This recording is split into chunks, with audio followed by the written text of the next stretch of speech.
کی طرف مجھے کراچی سے ایک معروف عالم دین، نوجوان مذہبی اسکالر اور سوشل میڈیا پر معروف جناب ڈاکٹر مفتی رشید احمد خورشید صاحب مجھے جوائن کر رہے ہیں کراچی سے۔ آپ جامعۃ الرشید کے استاذ ہیں، معروف مذہبی اسکالر ہیں، سوشل میڈیا پر آپ کو سنا جاتا ہے۔ میں ان کی طرف بڑھوں گا۔ السلام علیکم ورحمۃ اللہ۔ مفتی صاحب میری آواز آ رہی ہے آپ تک؟ السلام علیکم۔ وعلیکم السلام ورحمۃ اللہ۔ بہت شکریہ مفتی رشید احمد خورشید صاحب وقت دینے کے لیے۔ فرمائیے گا مسئلہ فلسطین کی جو اس وقت صورتحال ہے، انسانیت سوز مظالم بچوں، بوڑھوں، عورتوں، خواتین پر اس وقت ڈھائے جا رہے ہیں، شریعت کی پامالی تو ہو ہی رہی ہے، اقوام متحدہ، جنیوا کنونشنز، ان تمام کے اصولوں کی اور قوانین کی بھی بہت پامالی کی جا رہی ہے وہاں پر۔ کیا موقف رکھتے ہیں اس صورتحال کو دیکھتے ہوئے؟ کیا خیالات کا اظہار کرنا چاہیں گے؟ بسم اللہ الرحمن الرحیم۔ بہت شکریہ عامر عثمانی صاحب آپ کا، میسج ٹی وی کا، اس اہم موضوع پہ آپ حضرات نے یہ سلسلہ جاری رکھا ہوا ہے۔ اللہ تعالیٰ حضرات کو جزائے خیر دے۔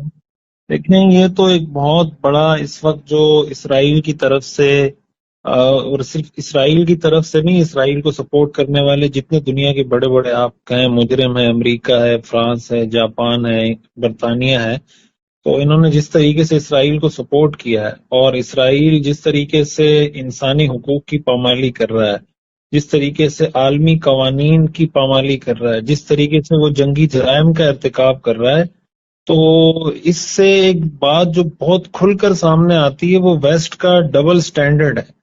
یہ جو ہمیں پوری دنیا انسانیت کا، ہیومنزم کا، عالمی قوانین کا، اقوام متحدہ ہمیں درس دیتی رہتی ہے کہ یہ عالمی قوانین کے خلاف ہے، یہ جنگی جرم ہے، ہمارے ہاں بار بار اس پر جناب ہمیں قائل کرنے کی کوشش کی جا رہی ہوتی ہے۔ اب یہاں پر جب اسرائیل ہر طرح کی وائلیشن کر رہا ہے، قوانین کی بھی ہے، جنگی جرائم بھی کر رہا ہے، ہسپتالوں پہ دنیا میں آپ مجھے بتائیں کون حملہ کرتا ہے؟ دنیا کے کس قانون میں ہوتا ہے کہ آپ ہسپتال پہ جا کے، جہاں مریض علاج کے لیے آتے ہیں، اس پہ جا کے آپ حملہ کریں؟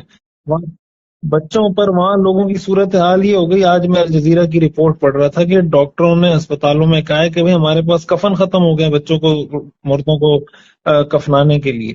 اس طرح کی صورتحال۔ پھر اس کے بعد جو اتنا بڑا جرم کہ آپ وہاں پہ امداد نہیں پہنچنے دے رہے، آپ وہاں پہ دوائیاں، میڈیسن نہیں پہنچنے دے رہے، پانی بند کر دیا، الیکٹریسٹی بند کر دی، گیس بند کر دی، فیول بند کر دیا۔ اور اسرائیلی وزیر دفاع کا میں بیان سن رہا تھا، وہ کہہ رہا ہے کہ یہ فلسطین اور غزہ کے لوگ یہ حیوان ہیں، یہ جانور ہیں، ہم ان کو انسان نہیں سمجھتے۔ ادھر یوکرین پہ جب روس نے حملہ کیا تو امریکہ اور یہ سارے لوگ کہنے لگے کہ یوکرین کو آپ افغانستان پر اور دوسرے لوگوں پہ قیاس نہیں کر سکتے، یہ تو جناب پڑھے لکھے لوگ ہیں، یہ ایسا ہے، یہ ویسا ہے، اور افغانستان کے لوگ جاہل ہیں، فلاں ملک کے لوگ جاہل ہیں۔ اس سے یہ بات ہمارے سامنے کھل کر آ جانی چاہیے کہ ہمارے سامنے جو بنایا ہوا ہے اقوام متحدہ، عالمی قوانین، یہ سارے ڈھکوسلے ہیں، صرف اور صرف مسلمانوں کو دبانے کے لیے، مسلمانوں کو اپنے تسلط میں رکھنے کے لیے، مسلمان حکمرانوں کے لیے، بلکہ مسلم امہ کے لیے، مسلمان قوم کے لیے یہ سوچنے کی بات ہے کہ کب تک ہم ان کے یہ کھوکھلے نعروں کے پیچھے چلتے رہیں گے؟ کیا ہم نے ان کے قوانین کا احترام کرنا ہے؟ یہ دنیا کے سارے قوانین مسلمانوں کو دبانے کے لیے، ان کو ذلیل کرنے کے لیے، ان کو قتل کرنے کے لیے، ان کا خون بہانے کے لیے بنائے گئے۔ کیا مسلمانوں میں اتنی اخلاقی، عسکری، معاشی جرت وہ اپنے اندر پیدا نہیں کر سکتے کہ وہ دنیا کو ٹکر دیں، دنیا کو کھڑے ہو کے جواب تو دیں کہ یہ آپ کیا کر رہے ہیں، ہمیں آپ کیا بتاتے رہتے ہیں اور کرتے آپ کیا ہیں؟ یہ ساری چیز جب تک امت مسلمہ اس پر کھڑی نہیں ہوتی اور اس پر ایکشن نہیں لیتی، ظاہر ہے کہ اس کے کوئی نتائج برآمد نہیں ہو سکتے۔ اس میں بہت بڑی ذمہ داری مسلم حکمرانوں کی ہے، اور جس طریقے سے مسلم حکمران غفلت کا شکار ہیں اور ایک پھسپھسے سے بیانات عجیب عجیب قسم کے دے رہے ہیں جس کو سن کے ہمیں شرم آتی ہے کہ امریکہ کا صدر خود چل کے آ رہا ہے ایسی خطرناک صورتحال میں کہ وہاں ابھی بھی جناب راکٹ فائر ہو رہے ہیں، سائرن بج رہے ہیں، وزیر دفاع آ رہا ہے، وزیر خارجہ آ رہا ہے، صدر آ رہا ہے۔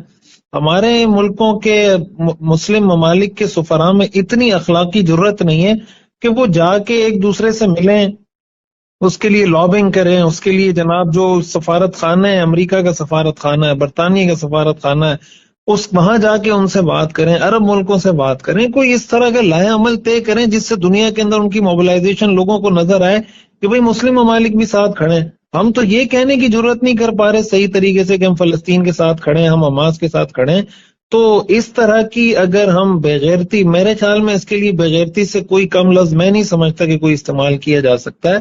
تو اگر اس رویے سے ہم باز نہیں آتے تو ظاہر ہے کہ پھر ایسی قوم کا تو شکست ہی مقدر ہوتی ہے، ان کو ہزیمت ہی کا سامنا کرنا۔ اب ایک سوال بہت زیادہ اہم ہے، چونکہ سوشل میڈیا سے آپ کا واسطہ بہت گہرا اور بہت پرانا ہے۔ جب بھی اس طرح کی صورتحال پیدا ہوتی ہے، کسی حوالے سے کہا جاتا ہے کہ بھئی فلاں برانڈ کا بائیکاٹ کریں، فلاں چیز کو چھوڑ دیں، فلاں کو ترک کر دیں، تو ایک بہت بڑا طبقہ میدان میں آتا ہے، چہمک گوئیاں چونکہ چنانچہ والی باتیں کہ اس سے کیا ہوگا، اس سے کیا ہوگا۔ آپ کیا سمجھتے ہیں کہ یہ سارا اس طرح کی بحث جب سوشل میڈیا پر چھڑتی ہے تو یہ طبقہ کس کو سپورٹ کر رہا ہے؟ یہ ان ظالموں کو سپورٹ کر رہا ہے یا ان مظلوموں کی سپورٹ کے صف میں کھڑا ہے؟ اس پوری صورتحال کو آپ کس نظر سے دیکھتے ہیں جو سوشل میڈیا پر شروع ہو جاتی ہے؟ دیکھیں، اس کے اندر ایک چیز تو یہ دیکھنی چاہیے کہ جب اس طرح کے بائیکاٹ کا کوئی اعلان کیا جائے، ایک تو اس چیز کی تحقیق کرنی چاہیے کہ پروڈکٹ وہ ہوں جس سے آپ بائیکاٹ کرنا چاہ رہے ہیں، یہ وہی پروڈکٹ ہوں جس کا آپ بائیکاٹ کر رہے ہیں، اسی ملک کی پروڈکٹ ہوں۔ پھر ظاہر ہے کہ جب آپ دنیا میں کسی بھی ملک کے خلاف جب آپ احتجاج کرتے ہیں، اس کے ظاہر ہے مختلف طریقے ہیں اس وقت دنیا میں۔ یعنی اس وقت جنگ صرف ہتھیاروں سے نہیں لڑی جاتی، اس وقت جنگ میڈیا کے ذریعے لڑی جا رہی ہے۔ آپ لابنگ کریں، آپ سفارت کاری کریں، آپ دنیا کو پیغام دیں، آپ بائیکاٹ کریں، آپ معیشت کو مضبوط کریں، آپ جو 5th جنریشن وار ہے لوگوں کے مائنڈ سیٹ چینج کریں، یہ ساری چیزیں مل کے ایک مجموعہ مل کے دنیا پہ اثر ڈالتا ہے۔ تو اس لیے اگر کسی جگہ پہ معاشی بائیکاٹ کیا جا رہا ہے، کوئی اس طرح کی چیز کی جا رہی ہے، تو اس میں ایک تو یہ ہونا چاہیے کہ وہ منظم طریقے سے ہو۔ باقی جن لوگوں کی چیخیں نکلتی ہیں تو ان لوگوں کی چیخیں تو نکلیں گی، ان کی چیخیں تو یہی تو میں آپ سے عرض کر رہا ہوں کہ یہ جو ڈبل سٹینڈرڈ ہے، اگر یہی معاملہ وہ مسلمانوں کے ساتھ کریں تو وہ ان کو سپورٹ کریں گے، اور جب مسلمان کسی اسرائیل کے خلاف، کسی یہودی کے خلاف کرتے ہیں تو یہ مسلمانوں کے خلاف بولنا شروع کر دیتے ہیں۔ یہی وہ مغرب کا، ویسٹ کا، لبرلزم کا، سیکولرزم کا ڈبل سٹینڈرڈ ہے جس کا مکروہ چہرہ اس وقت دنیا کے سامنے کھل گیا ہے۔ تو اگر ایک چیز سے کسی کو نقصان ہو رہا ہے، جیسے میں نے بتایا، یہ ساری چیزیں مجموعی طور پہ جا کے نقصان پہنچا رہی ہوتی ہیں۔ اب جس طریقے سے میکڈونلڈ کا بائیکاٹ کیا گیا، دنیا نے دیکھا، انہوں نے گھٹنے ٹیکے ہیں، ترکی کے اندر، سعودیہ کے اندر، UAE کے اندر، کویت کے اندر گھٹنے ٹیکنے پہ مجبور ہوئے ہیں۔ تو ظاہر ہے کہ اگر آپ بائیکاٹ نہیں کرتے، وہ براہ راست اسرائیل کو جا کے سپورٹ کر رہے ہیں، 4000 ٹن ان کو کہہ رہے ہیں ہم کھانا پہنچا رہے ہیں، 50% ہم ڈسکاؤنٹ دیں گے۔ تو اگر اتنی غیرت بھی کوئی مسلمان نہیں کر سکتا، تو ان لوگوں کا مسئلہ وہی ہیومنزم کا ڈبل سٹینڈرڈ ہے جس میں نے تفصیل سے بات کی۔ ان کا مسئلہ کوئی مسلمان، کوئی انسانیت، کوئی مسئلہ نہیں ہے ان کا ایجنڈا ہی کچھ اور ہے۔ جی ٹھیک ہے مجھ صاحب، بہت شکریہ وقت دینے کے لیے، موقف دینے کے لیے، بہت شکریہ۔ دینی پروگرامز کی پروفیشنل میڈیا کوریج کا بااعتماد نام، میسج ٹی وی۔